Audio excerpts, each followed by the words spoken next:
Alright, let's talk Calvinism for a second. I've seen a lot of Christian YouTubers that I really liked for a while, and then realized that they were starting to preach Calvinism, and I think that this is not a very good thing, and I'll tell you why. So there was this guy named John Calvin, and he was known as one of the Protestant reformers, basically saying, hey, the Catholic Church is not preaching the right stuff.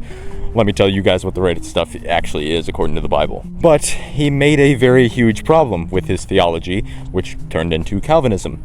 Calvinism is basically, the main biggest difference is the idea of the elect, or the people chosen by God specifically to go to heaven. And this belief sort of makes sense, and there is biblical backing to this. But the problem comes with the logical alternative, which is that God has predestined some to go to hell. Calvin taught the idea of something called limited atonement, meaning that Christ's death was only sufficient for the people who were chosen by God, meaning that Christ's death was only for the people predestined to go to heaven, and therefore, by logical conclusion and extension, it's not good enough for the people who were already predestined to hell. Calvin really focused on the verses that talk about being called into the kingdom of heaven, right? Being called by God to be a Christian, essentially.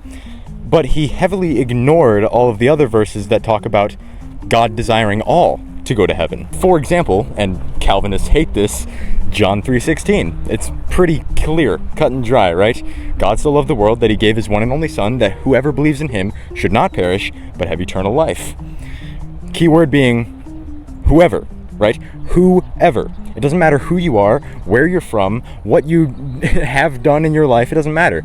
Christ died for you, so that all may receive the free gift of salvation. The claim that God predestined some people to hell completely goes against the very nature of God, the very character of God described throughout the entirety of the Bible, and it also goes against the words of Jesus himself. And therefore, according to the Bible, Calvinism is a very false teaching. But with that, that's about it for today's short-length video. If you guys want to see my most recent full-length video, that'll be linked right down below. I'll see you guys next one. Peace.